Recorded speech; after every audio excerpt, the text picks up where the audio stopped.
I think we're live. All right. Welcome, everyone. Sorry, I had a slight delay there. Anthony Broom here with Clayton Safey, Chris Ballas for the first of many upcoming Monday Night Live shows. We will be live here talking Michigan football at 6 p.m. on Monday nights throughout the season. So, fellas, good to be back. I'm in the captain's chair, so to speak, for these. So, basically what we'll do before we get both of you guys in here, we're going to talk quarterback decisions. Well, the next step in the decision was announced over the weekend. A depth chart was also announced. We spoke to Jim Harbaugh earlier today. So, fellas, welcome on in. And Chris, you've got the headset, you've got the microphone. You look like a Twitch streamer here. So, welcome to the 21st century.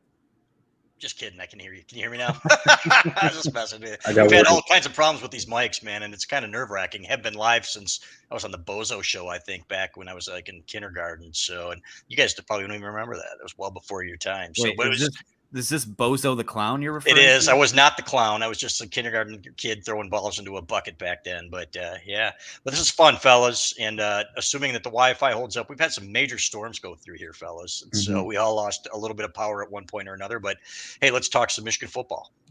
And imagine naming your kid Bozo and he ends up being something other than a clown. It'd be unbelievable. But, well, yeah, there was actually a guy who named his kid Adolf, and it's like, come on, man, what are you doing? You know, no. So Bozo, Adolf, those are big no-nos, kids. Those are off the table now. Absolutely. Yeah, no, I'm pumped, fellas, for these, and it's game week. Get the buzz around town a little bit, driving around past the big house earlier. You're kind of looking at it, realizing we're going to be up in that press box and hit a tailgate before in just a few days. So crazy. Yeah, it's exciting. And you know what? It was interesting today, guys, listening to Jim Harbaugh talk after his podcast. We needed some clarity on the quarterbacks. And, there was a faction that said, oh, it's going to be how JJ fares against Colorado State and how JJ fares against Hawaii and Cade fares against Colorado State. That's going to determine who's the starter for the rest of the year. Well, that'd be just stupid. So we knew that wasn't going to happen. And Jim Harbaugh did say today that both guys are going to play. This thing could go on all year. He said even beyond that. These guys both have a lot of eligibility left. And it's like he said, it's a good problem to have. Yeah, so anyone who's typically the three of us will come in and do the Thursday show. And it's a lot more, I say structured loosely because we have a good time on there and we cover a lot of ground. But these Monday night shows and really all of the live shows. So just a quick intro to that. We'll be here Monday nights. John Borton will do Tuesdays at 5:30. You'll get a recruiting show with E.J. Holland on Wednesdays at 7 p.m. Post-game shows with me, usually about 15 minutes after the game ends, with myself and Ryan Van Bergen. And then Sunday, Ballas will be with Skeen at 7 p.m. So that's what we're doing for right now. The Thursday show will stay intact. Probably not. It doesn't look like at this point we'll be able to make that happen live, but you will still get the three of us on Thursdays. But yeah, let's hop right into it then. The quarterback battle has been the story of the offseason for Michigan. Jim Harbaugh announced in a bit of it was a Saturday news dump. We found out at 5:50 that a podcast was going to drop with Harbaugh and John Jansen in the trenches. He's going to name the quarterback decision. He's going to give out the depth chart. So that comes out around dinner time Saturday. So a lot of us, obviously the three of us, we were all in very different spots Saturday. But basically how it's going to break down, Caden McNamara, the Big Ten champion winning quarterback, the guy who's been QB1 throughout most of the offseason, he will start the opener against Colorado State. Both guys will play, as Chris said. J.J. McCarthy, who is the five-star recruit, the guy who came in and had the big arm and showed a lot of dual threat ability last season. He will start week 2 against Hawaii. Come week 3, they'll reevaluate, make a decision on a starter and a backup, and who knows how long that dynamic would even last. But it really does seem like they are calling a spade a spade. They are, like I said the other day on our Thursday show, they're taking the opportunity to use this soft. You guys saw what Vanderbilt did to Hawaii over the weekend. That's 63-10. I think that was. This is a light schedule, and Michigan's not treating it as a preseason game, but they are using it as, hey, we can win with either of these guys. Let's give them each a game or as much game reps as we can when it matters and move forward from there.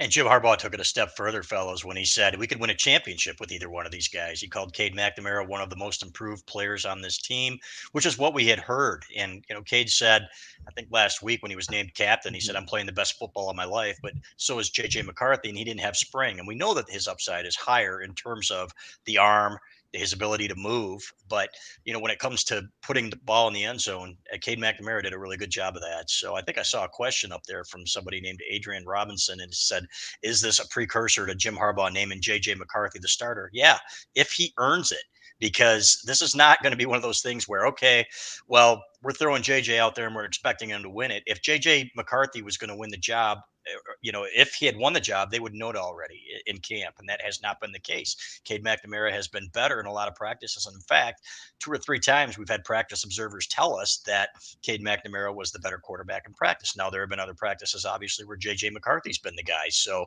I love them both. And you know what? We don't have a dog in this fight, and we keep saying this because everybody's like, well, how can you defend the decision to go with Cade? Well, number one, he helped change the culture of the program last year, and he's a great leader. Number two, he did lead them to a Big Ten championship. So it's a good problem to have as long as you navigate it correctly. Something that I don't think Lloyd Carr really did with Tom Brady and Drew Henson, if you look back. So it's dicey, but that's why those guys get paid the big bucks, fellas. It's very dicey. It's I like the move, and as Anthony said, yeah, I was out breaking 100 at Ravines and Saugatuck when that came out. Yeah, so congrats to me. Not a big deal to break 100, but not everyone can do it, right? So, but then I started thinking about it, and I had a few bad holes because that was the only thing that was on my mind. And I think I like it. I think I like the setup, and I like it because I believe Jim Harbaugh when he says he's not up there doing coach speak, and that it really is this even. Every player we've talked to have said neck and neck has kind of been that cliche term that everyone's using, but I think they're using it because it's the truth. And Jim Harbaugh with another innovative move of, hey, well, we have 2 starting quarterbacks, so they're both going to start games. It's a promotion for JJ McCarthy, not a demotion for Cade McNamara, as he said. And I think it does speak to how well JJ played during camp, because to get to this spot after missing the spring, missing a lot of the summer, when I talked to him in late June, he was like, yeah, I'm getting there. I'm getting closer. It's like, man, we're almost at July 4th. Camp starts, early August, and he's still not 100%. Well, he gets there and obviously had a great 3-4 weeks here. So speaks to, the level of play he's at. And we'll see. I mean, as Harbaugh said too today, I mean, each game's going to be different. Hawaii, I mean, they probably don't even need to throw to beat Hawaii, but they will a little bit. And Colorado State's probably a stiffer task, although I do think they're going to win it pretty big. So it's not going to be a perfect, one-to-one comparison between the two, but they're each going to have their opportunity. And as you said, Chris, it's not going to be based solely on that game, but, this thing could go well into the season too, where, you kind of have a guy start, but the other guy comes in. I hope they have something pretty settled, or at least a plan going forward by the time they play Maryland, at the very least, by the time you go to Iowa City. For sure. I saw a comment from Stephen Clapp on there, and Steve, thanks for chiming in. That don't make it a series by series thing, or a couple snaps here and a couple snaps there. These guys need time to get into the flow of a game and to evaluate a defense. And even when Tom Brady had a half, sometimes you can do things in the second half after looking at things and evaluating things you did in the first half that you didn't see in the first half and come out in the second half. So that's the thing. You give them time. And the reason that it was never going to be a, hey, Colorado State versus Hawaii, see who's best and then go from there, is because, number one, Hawaii's awful. Colorado State's not great, but that is a team that can throw the ball a little bit. It's going to be well coached. Hawaii might arguably be the worst team in FBS. So like you said, I remember Devin Gardner when he threw for like 800 yards against Indiana, and there were receivers all over the field. And if you were basing it on a game like that and saying, oh, well, he's clearly the guy, no, it doesn't work that way. So there's a reason that these guys have been given the same amount of reps, AB, in practice and with the first team, with the second team, and now it's live action, and let's see what they can do. But I agree with Steve, man. Give them some time here. I like the setup, but this is not going to be one of those things where after week 3 or 4, in my opinion, we have a set starter. I think this could go on all year, and Jim Harbaugh acknowledged as much, that if they continue to play like they are now, that's exactly what's going to happen. Yeah, and I like the attitude that, listen, like, we know what Cade can do for us. We think we know what JJ can do for us. We know we can win with both guys. And I'm not picking, this is Jim Harbaugh saying, essentially, I'm not picking the guy based on who I think can beat the non-conference teams in Maryland and Iowa.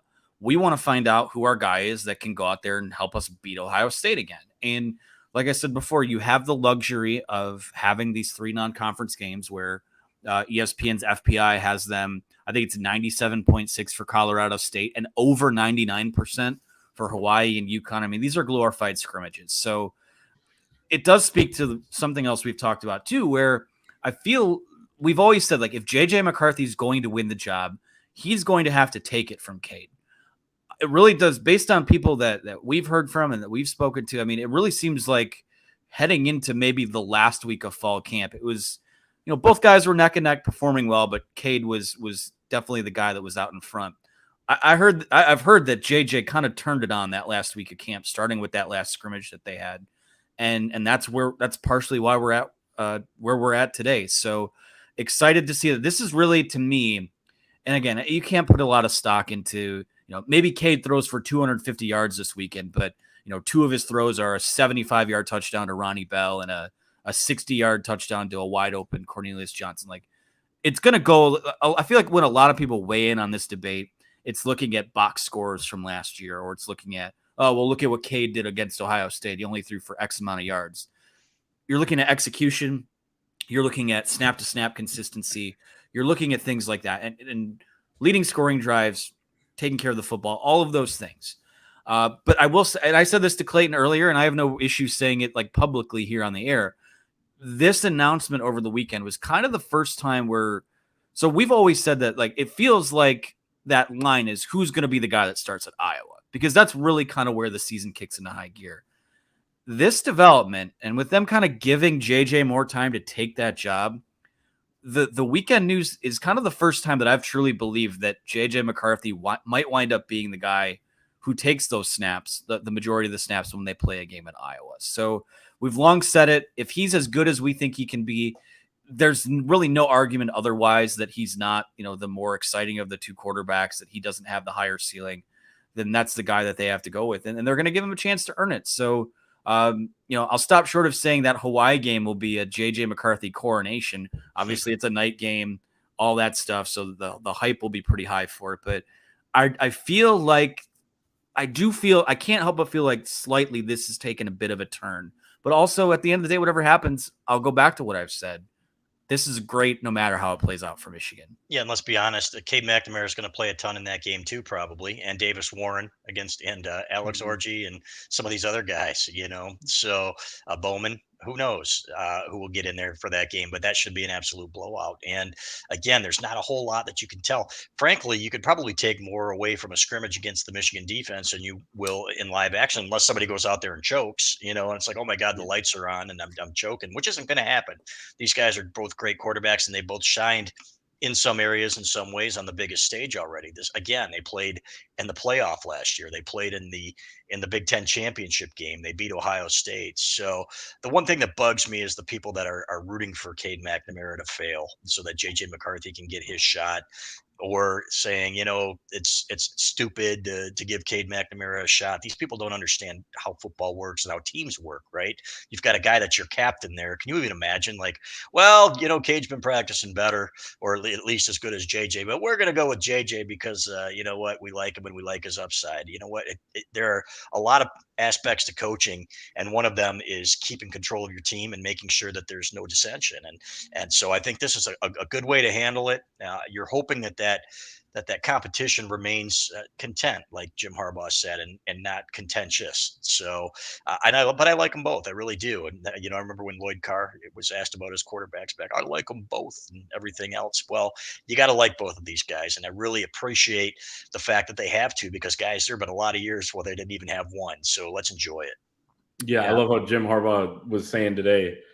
I mean, the old adage, if you have 2 quarterbacks, you don't have a quarterback. And he was literally openly asking us and media members in the press conference, is that true? Do you know that to be true? And yeah, it's probably true in some cases. If you have 2 bad quarterbacks and you don't really have a good quarterback, if you have 2 good quarterbacks, you have 2 good quarterbacks. We saw it on display last season. Both guys are better this year. As Chris, you mentioned earlier, Jim Harbaugh naming him Cade McNamara, one of the most improved players on the team, and JJ McCarthy raising his level to be just about even or neck and neck with that. This is a great, great, great problem to have if you're Michigan. It's It's a great problem to have that, you have some early season games and hey, we can kind of roll them out there. Also important to note, these guys are going to practice before this game here this week. They're going to practice next week before the Hawaii game. They're going to practice the week after before the UConn game. So the competition's not just going to be based on the 2 Saturdays. There's going to be not only the practices that happen in fall camp, but the ones in between too. But I'll be interested because I do think it's going to be fairly even again coming out of these first 2 games. And then, how do you make a decision from there? Do you keep flip-flopping? Our John Borton, one of the best in the business, posted, he was, half joking on the message board the other day.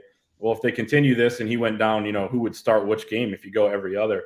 I don't think they're going to do that, but I think we're going to see a healthy dose throughout the season. And let's say one guy does struggle, then I think the other guy is going to come in and you probably have, one of the better backups, no matter who it is in the country. So pretty good situation, but it's going to be interesting. You got to play it right. Cade McNamara is a leader. He said all the guys in the quarterback room just want to win. But, let's say JJ starts and he ends up being the guy and Cade's the backup. You never know how a guy's going to react. I think Cade McNamara would take it as well as you could, but you just don't know. And he might think he would react a certain way right now. But again, once you're in that situation, you don't know. But they got to play it right. And I think let the best man win. Well, he's a captain, so he better take it right. And look at Tom Brady didn't handle it. I handled it perfectly. Even when you could tell he was seething at times. It's probably before you guys were born, or maybe you were in diapers or 5 years old or something like that. But I remember watching him stew on the sidelines at Syracuse when Drew Henson was in there, and you could tell how angry he was. And it's not like Michigan was throwing the ball all over the place. But I want to speak to something that Anthony said about that Iowa game. And that Iowa game, it's going to be interesting because that would be the first really hostile environment in which JJ McCarthy, say he's the guy, had to go in there and lead a win, right? He played in the playoff. I understand that they were down 34-3 or whatever, and they didn't have anything to lose when he was in there. And I'm not minimizing what he did. He did a couple of good things in that game, but against Iowa, you've got to you cannot turn the ball over. Number one, that defense is basically designed to not give up the big play, right? They don't blitz a whole lot. They're one of those defenses that is going to do everything fundamentally sound. So you better be on your game. You can't have somebody taking chances and you can't be taking 5-7 yard losses on first or second down. So that'll be very interesting to me to see what decision they make there, because Cade McNamara has played at Penn State. I think he played the full game at Penn State, if I'm not mistaken. Am I right? Yep. At Nebraska, the things that he did there and leading a comeback, and people can say, oh, it wasn't him. They won in spite of him and all this crap, which was a bunch of crap. But to me, that's going to be very interesting to see how they play that one, and how, if it's going in the game, say JJ were to start and had a couple of slip ups, does Cade come in? But these are options that you have. And as somebody just posted on there, and I read, this is not Wilton Speight versus John O'Korn. This is much better than that. It absolutely is. You've got 2 winners now, 2 guys that you feel like can get the job done. If one guy's off his game and one guy comes in and spurs a comeback, then that's fantastic. Yeah, Iowa forced 31 takeaways last year, by the way. You're right. I mean, that's tough. And they bring most of their defense back. Yep. Well, a couple points here as we kind of wrap up on the quarterback thing, and we'll get into depth chart here soon. I get tired of hearing especially in the college game, the if you have 2 quarterbacks, you don't have one. That's true of the NFL. Like the Lions, they have 2 backup quarterbacks right now. They're both terrible, so they don't have one. Their starter's not very good either. I'm sorry, but go ahead. Continue. Well, that's a live show for maybe a Sunday night. Exactly. All right.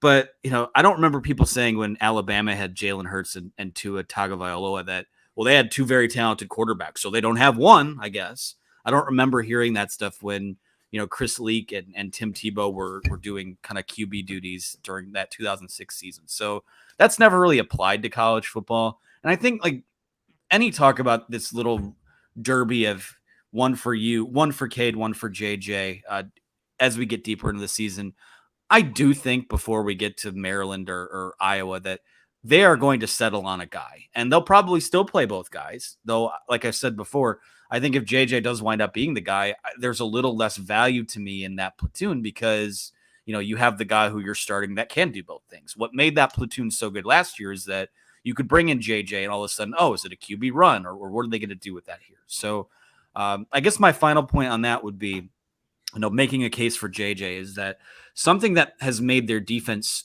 or that made their defense so good last year and that we think will make their defense good this year is that they can confuse you. They can throw a lot of looks at you because a lot of guys can do a lot of different things. Offensively, it's a little more meat and potatoes, right? We're going to bully you up front. We're going to run the football. We're going to take advantage of what the defense gives us. When you have a guy like J.J. McCarthy on the field, who does have incredible arm talent, he's got, obviously the dual threat stuff. He'll be a factor in the quarterback run game. That's another chess piece where, you imagine a backfield where J.J. McCarthy's taking a snap with both Blake Corum and Donovan Edwards on one end. You've got your wide receivers up there. That's matchups. That's chess. And that's another thing that even if the turnovers are a factor, JJ he had a couple fumbles and 2 interceptions last year. He played quite a bit. So the Michigan State stuff hurt, but I'm not going to hold one game against a true freshman. They had plenty of other opportunities to win that game.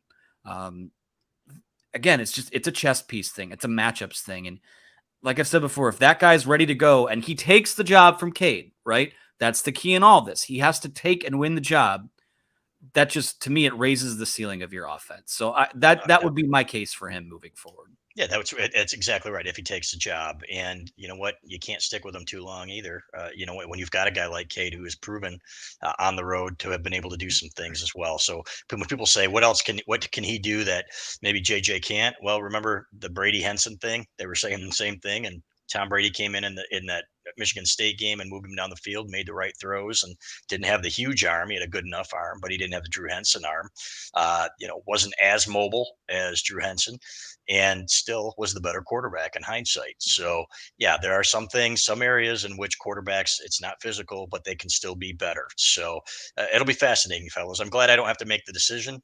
I'm glad we get to sit back and watch it and critique it. Right. And it was interesting looking at some of the reporters look at their feet when Jim Harbaugh said, who wrote that if you have 2 quarterbacks, you don't have one. And, some guys put their heads down and it's like, it wasn't us. I looked right at them and, no, it wasn't us, man. That felt good there. Exactly. Yeah. It did feel good. So, but that's a stupid cliche. And it's like AB said, it's never really been true when you have 2 good quarterbacks, like both of you said. Here's a question from Deshaun Cole where, who would you go with as a starter? I think that's, it's a great question, but it's so tough to answer. I would say Anthony and I were talking about this after the press conference today. I think the best case for Michigan might be where Cade McNamara continues to have a slight edge coming out of these first 2 games. He starts, but JJ plays. They go with a similar rotation to last year, maybe more JJ as you would expect. They somehow get by against Iowa. If JJ plays better, maybe he gets more extended run later in the game, all that sort of thing. And then maybe after Indiana, if JJ continues to surge and prove he's the guy, then maybe you go with him. But for me, Chris, going back to the Iowa game and how tough that's going to be against that defense, it might be the better thing to kind of have the steady your hand a little bit there. But man, if JJ proves that he has some of those intangibles that Cade has, reading the secondary, knowing what's coming, knowing what blitzers are coming. You look at Cade's numbers against the blitz last season, they were fantastic. So we can't discount the fact JJ's learning from him too. He's learning from Matt Weiss, the guy who's also teaching Cade. If he picks up on some of that, he's the guy, in my opinion. And if he picks up on a lot of that, because it's not small stuff. Yeah. But what do you guys think is the most ideal situation? Yeah, Deshaun, it's a great question because we aren't at practice every day. So we can't, if I saw every practice, I'd be able to give you a better opinion. We can only go on based on what we've heard. One of the things that I thought was interesting that Jim Harbaugh said, though, was we aren't asking him to be the other quarterback. So, for example, Deshaun, one of the things that Cade McNamara did well last year, throwing the ball away or getting rid of it instead of taking a sack, whereas you've got J.J. McCarthy, who's more of a risk taker, right? So instead of maybe throwing it away, he might want to take a chance and keep a play alive. We saw a couple times where that resulted in huge losses. We also saw a couple times where he threw the ball across the field and it's like a wow play. And you know what? All the JJ stands were like, oh my God, go get the Kleenex and everything else. And it was like, you can't, it's one of those things where, because they were in tears, but it's one of those things where you just don't know because we don't see him every day. So it is going to be one of those issues where we have to see him in games. And if you ask me after game 3, game 4, maybe game 5, I think we'll have a better idea. Kind of like Brady Henson that one year where you could tell Tom Brady's senior year. Okay, enough of this. Drew Henson wasn't really Drew Henson until his junior year anyway. Mhm. Tom Brady's a better quarterback. Stay with him. He gives you a better chance to win. They had to lose a game, Michigan State of all games, to come to that realization. You can't have that happen this year with such a talented team. And again, that's why it's up to these guys to make the decision. And I'm glad I don't have to make it. Yeah. So yeah, to answer Deshaun's question, I mean, I think I kind of already made the case for JJ McCarthy. It's no disrespect to Cade. As I've said before, this is all about who is the best for this team this year. And I've said it all off season that because of what this team has at wide receiver, because of, some of the questions on defense, and because of the fact that both these guys were here last year, whoever plays quarterback is just going to have to shoulder more of the load this year. And again, I also would say like weighing the turnovers and weighing the fact that, if you want to call JJ McCarthy a gunslinger, that's fine. But, don't be afraid. Don't be risk adverse either. Don't be risk adverse. That can be a detriment to your team. If that guy, again, I've said it before, if that guy is ready to go, he's going to be too good to keep off the field, and he'll stay on the field. And because Michigan coaches, this isn't a politics thing. I mean, both of these guys technically have 3 seasons of eligibility remaining. And that's not to say whoever winds up being the starter this year is locked in for the next 3 years, because transfers happen. One of them could pop and go to the NFL after this. Who knows? Like, anything and everything is always on the table. But yeah, calling it like it is. Whoever does wind up probably winning this job, and the other guys that's how it is now. The other guy might look elsewhere after the year, but like Jim Harbaugh said, and we'll end the quarterback talk on this, neither of these guys are going to flinch at any sign of adversity. They might be pissed off. They might take it as a bit of a slight against them, but this has been a battle that has raged. I know JJ didn't throw in the spring, but he was in Cade McNamara's hip pocket. He was still dropping back. He was still in the playbook, learning defenses. So again, we could argue about it till we're blue in the face, but the fact of the matter is you have 2 championship caliber quarterbacks on the roster, and that should be most exciting to Michigan fans. So as we move through our show now, again, feel free to chime in, get your questions in. A lot of great feedback coming in. With thanks again to everyone who's here. Let's talk about rest of the depth chart now. Jim Harbaugh, as transparent as he's ever been. I mean, he's pretty much just putting it all out there now. And that was another dig he kind of got in at the media, was that, hey, if we don't just put it out there, then our players talk to people, people talk to people, it gets out there anyway. So I may as well be transparent, which is great, because that's actually less digging we have to do when you just throw it out in the open. So we love to hear that. I'll start with Clayton here. You were the one that kind of did the nitty gritty stuff in terms of putting the depth charts out. So I guess start with offense. Some of your biggest takeaways based on what we've seen. Well, as you said, he made it easy for us finally this time with some of that. Yeah, I mean, it's kind of what we thought, though. So I guess to toot our own horn there, but you have the quarterback situation. You guys want to do another 30 minutes on that? No. Maybe next time. But you're right, Clay. It kind of wrote itself, right? Because there were no surprises. Exactly. And Chris, you asked a great question today about the backup offensive lineman that he didn't touch on in there. Feel pretty good about that depth in the next year or two. I think they need to solidify it a little bit more going forward long-term after that. They've struggled a little bit offensive line recruiting. That's kind of more of a big picture takeaway. The talent on offense stands out, skill position-wise. The fact that they have, 6 or 8 tight ends that he said are really going to be in the mix, which we'll see how that actually plays out when you have 2 guys on the Mackey Award watch list. You want them on the field, in my opinion, as much as possible. But again, I'm not making, the money to make those calls, I guess. Wide receivers, there's a top 5 with Roman Wilson, Ronnie Bell, Cornelius Johnson, AJ Henning, and Andrell Anthony. That's a really good 5 right there. Excited to see, you hear a lot about those guys playing well. We saw them each play well in spurts last year, and it was one guy, a different guy every game. Excited to see the strides that Andrell Anthony makes, that Roman Wilson made, a guy who's kind of flown under the radar a little bit. Glad he's getting his due, because he came up huge. He tied for the team's leading touchdowns last year, at 2 against Penn State, the big game against Wisconsin. So the talent stands out, and the fact that we're going to get to, not only are we going to be watching the quarterbacks these first few weeks, but there's a great opportunity to watch Blake Corum, Donovan Edwards. What are they going to do with him and his role? there's a lot to watch, and it's not going to be preseason. Really, it's go time at this point, but they're going to have opportunity to tinker with some different things. They won't show everything, but there's a lot to like. Whatever they do, I think is going to work in the first few weeks here. Although I don't want to be on a old takes exposed thing after Colorado State comes in here and wins. So that better not happen. I think everybody would be on old takes exposed if that right. were the case. Yeah. But the one thing he left off Andrew Gentry on, he'd spoken about him and he said this is a kid that's going to have a chance to play early. He said that about a week ago, I think, and then all of a sudden maybe it was an oversight, left him off, in saying that, mentioning a bunch of guys without Gentry, and Gentry is a guy, in my opinion, who's going to be an absolute stud here. So, based on everything we'd heard. So we're going to talk to John Jansen about that later in the week and get his opinion on him and the backups. But I did ask Jansen about this about a week and a half ago when we were talking on the phone, and he said, these guys are big, they're strong, they're athletic. He said, these guys look like a Michigan offensive line of old, that how they used to look, the backups. And remember when Brady Hoke came in here and you couldn't afford to get one guy hurt because Rich Rod had recruited like 2 offensive linemen in 5 years or 3 years or whatever it was. Who needs them? Yeah, who needs them? Let's pull an air conditioner repairman off the street. Right, exactly. And some pylons, as Anthony likes to say. So, but beef up, traffic cones. I'm sorry, but that's the thing. They've got the depth and they've got some projects. Tristan Bounds is a project and guys like that, but they've also got in the freshmen that Harbaugh said a couple of weeks ago, were all really passed the look test. I think he compared one of them to John Runyon Jr. at the same time, and John Runyon's starting for the Green Bay Packers. So it's a lot. It's a lot to digest, and who knows.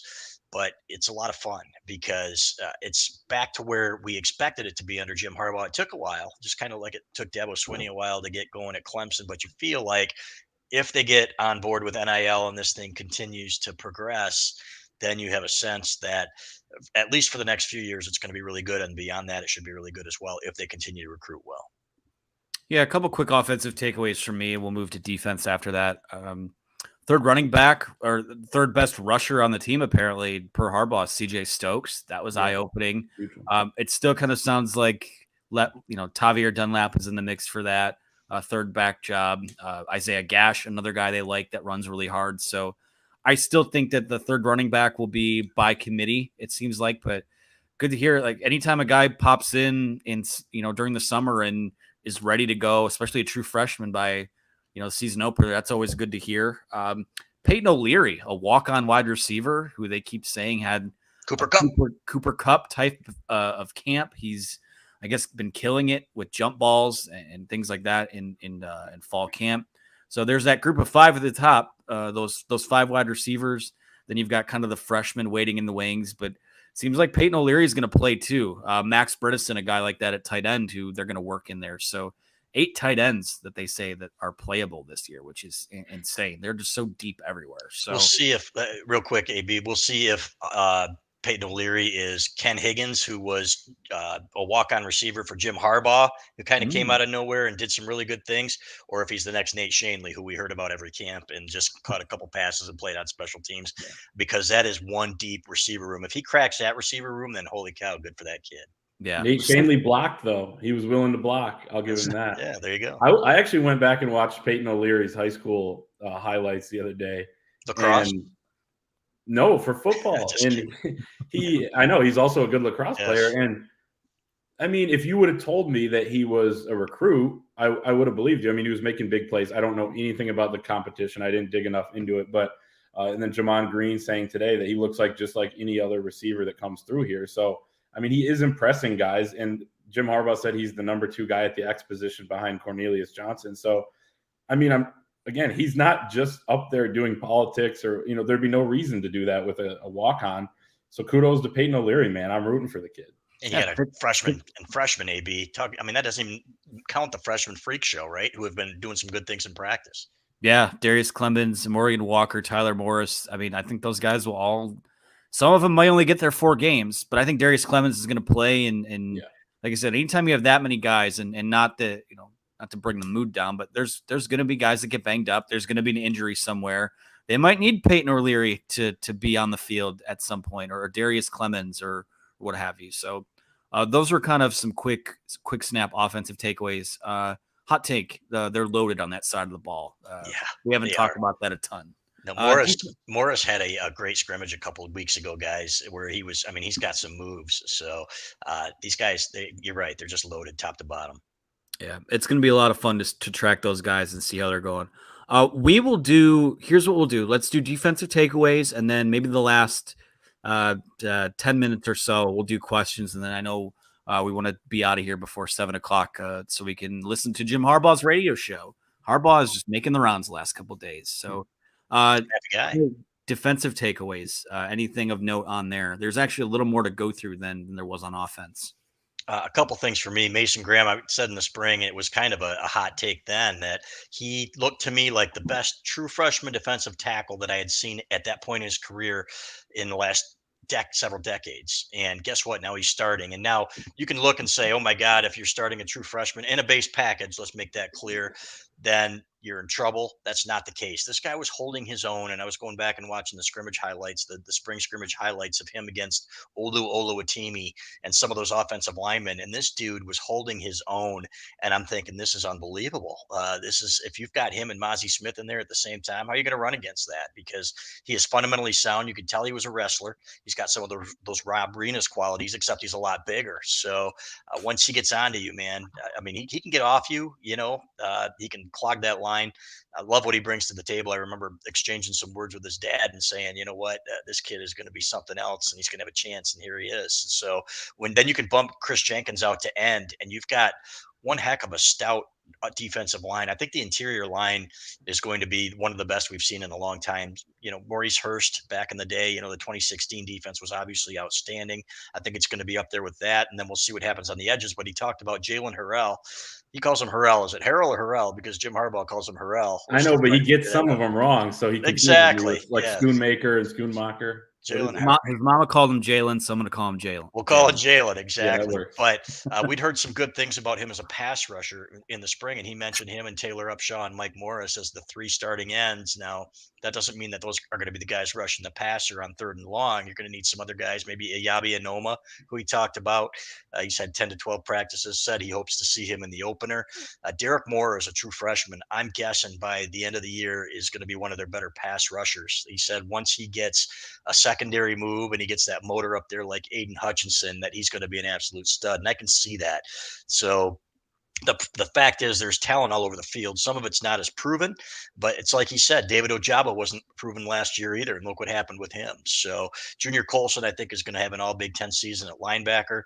They're banged up at that position, guys. They got a couple of backups there that are hurt or in starters. Even Nikhai Hill-Green, he even mentioned on his show, is a guy that may or may not play in the opener. And Michael Barrett against that offense is probably a guy you're going to want on the field anyway. They're going to be slinging it with Nevada's old coach out there. And so he might be that guy anyway. He might have been anyway. But and then on the back end, when he's talking about Makari Page, I was happy for that kid, because this is a kid who has had good springs and good falls and then faded.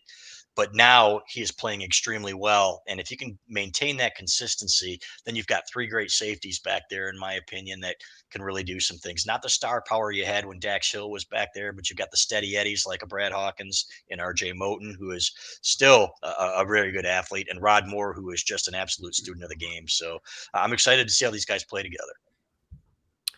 Yeah, like we talked about earlier, a lot of different looks you can throw out there. I mean, there's going to be a look where you probably have Mike Morris rushing from a stand-up position. There might be a look where he's rushing from the interior. There's a lot of sub-package things that they can do and that they're going to do. I think maybe to a certain extent, especially with your defensive fronts, probably a lot more than they were able to do last year, just because it seemed like that pass rush at times last year was just, hey, go get the quarterback. And they had two guys that could do it. I think the secondary, they're always – something you're seeing in the NFL now, there's a lot of teams that run three safety looks. And I think that's something that Jim Harbaugh has said they're going to do with RJ Moten, Makari Page, Rod Moore, Caden Colsar, I think is going to get some time there as well. Mike Sainer still is your starting nickel. That's confirmed now.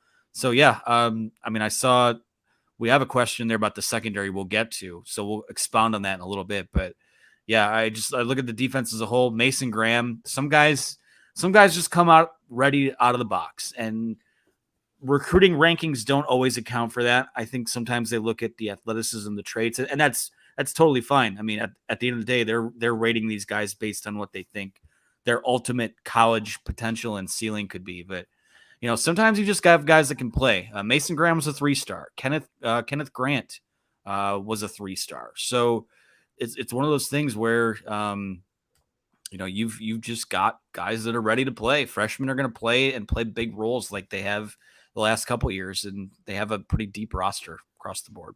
I do want to. Oh, go ahead. Nope, go ahead. I do want to point out Kenneth Grant was a 4-star and the number 102 player in the country on On3's rankings. But yes, 2 services had him as a 3-star. So, my bad. I was going by the composite there. So I got you. No, I'm just saying. I think they got him a little more accurately ranked. This is the other thing, and we need to put some respect on this man's name. EJ said it about Mason Graham, and he said it about Kenneth Grant, that those 2 guys are way better than their rankings indicate. Yes. And lo and behold, one guy is a starter in the base packages. The other guy, I think, is going to be, he's a rotational guy for now, but the gift from the gods, the gift from the football gods, as Jim Harbaugh said, and EJ being our EJ Holland, our recruiting expert, who does a great job evaluating these kids, and I think was a 125-pound defensive end, he said. So, but one thing I do want to add, I think Junior Colson, you're going to see him in a lot of pass rush situations as a guy who can get there, on blitzes. And then one thing I've always loved about pass defensive lines is when you can collapse a pocket from the interior, that's almost better than when you have ends coming in. A guy can escape the pocket. When that pocket's getting pushed back, if you've got a Kenneth Grant in there or a Mason Graham and a Mozzie Smith, and you say, push that thing back, you know what? And that quarterback feels it. That can be just as effective, guys, as an Aiden Hutchinson or a David Ojabo coming from the end. So I think you're going to see some of that. And it's exciting to me. It's exciting to me to see how Jesse Minter is going to use them and how his defense compares to Mike McDonald's. Now he's got different personnel, and they're very similar guys, these defensive coordinators. But I do believe that it's going to be different in some ways, and I want to see how that's going to be. Yeah. So what do you think, fellas?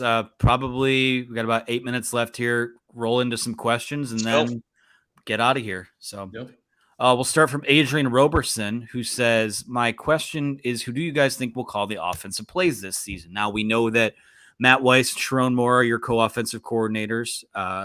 Mike Hart is a run game coordinator. We know that Jim Harbaugh will always have some say in that dichotomy as well. So how do you guys see it playing out? Is it truly collaboration? Is there one guy that'll call pass plays, one guy that'll call run plays, or are they just titles and everyone shapes the identity? How is that going to work? It's going to be scripted at first a lot of the time, right? They're going to have 15 plays to start the game and then maybe adjust on that. But at the end of the day, last year it was Jim Harbaugh's offense. And I don't care, Josh Gaddis or whoever can say whatever they want, but you saw so many principles from San Francisco and Stanford offenses, with it. It wasn't the fullback they were using as lead blockers. Sometimes it was tight ends, but it was the same principles. And that had Jim Harbaugh's fingerprints all over it. And that makes me feel good, frankly, because the guy has seen so much football. So I think it will be a collaboration. I think you will see Weiss call some plays. He's going to be more involved in the passing game. I think you're going to see Sharon Moore and the running game. And you know what? They'll collaborate. And then at the end of the day, it's going to be Jim Harbaugh, I think, making the final decision on the calls. So it's a fascinating question, but I don't think it's ever been just one guy. It was never just one guy when Josh Gaddis was here. Jim Harbaugh's fingerprints were all over it, with the exception of the speed and space crap. I mean, offense that they ran for a couple of years there that just wasn't effective. So it was good, in my opinion, how they went back to their strengths last year, which was the offensive line. It's going to be the strength again this year. Yeah, and by the way, you hear some of the rumblings or rumors that a certain Miami offensive coordinator is telling people that, hey, if you want to go hand the ball off 40 times a game, go to Michigan. Well, if he was, then was he the one, calling those? I don't know. I don't want to get into that, but I think it's going to be, I mean, the inconsistency there, but I think Matt Weiss is going to give like a, play that he wants to call. It's going to be 20 seconds of that. Sharon Moore gets a 20-second rebuttal, and then it'll be a delay game on Michigan. No, it's going to be a collaboration. Probably, like you said, run, pass, or it's interesting. I'd love to get a little feed of the headset and what's going on in there, because that is one of the more fascinating things that they will not talk about. We'll see. Maybe we can get it under the frequency here.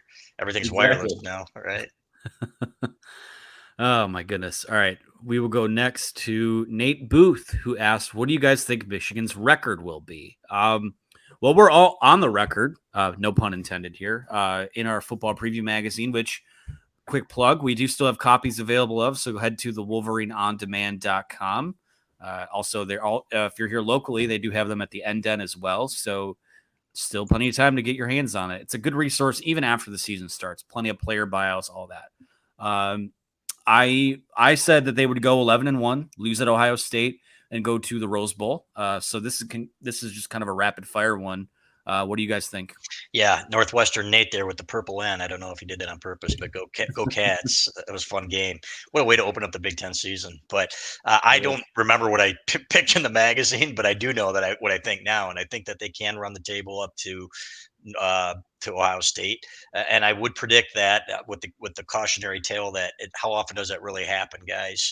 There's always usually a slip up in there, and you hope it's not because of the quarterbacks and the way they're playing them or whatever. But I firmly believe that can happen. They will be heavily favored, in my opinion, in most of those games leading up to then. And again, one caveat, guys, we haven't seen this team play. We think we know how good they are, and we hear what Jim Harbaugh says and what's going on in that building, but you never really know about a team until you see them play. Look at Nebraska. Kirk Herbstreit had them win in the West, and now they're essentially, you know what, Nebraska's or Northwestern's got to lose twice for them to even have a chance. So, but I firmly believe, based on what we think we know, ask me again after week 2 or 3, and maybe I'll have a different answer. But I think Michigan goes undefeated into Columbus, loses that game, and ends up playing in the Rose Bowl. Yeah, you hate to see Scott Frost lose that game. You hate to see Kirk's prediction, not come true. At least, likely. I got 11-1 too. I do have a loss at Ohio State, but I put in the magazine that they're making the playoffs. So obviously that's predicting like 15 games right there, because you need all these different things to happen your way. But why not throw that in there? I guess we'll see. I mean, I think they can. But like you said, it's been since 2006 since they've gone into that game undefeated, unless I'm not thinking of a season. So yeah, crazy. It's really, really hard to do. It's hard to do. And at Iowa, Michigan State will be up for them.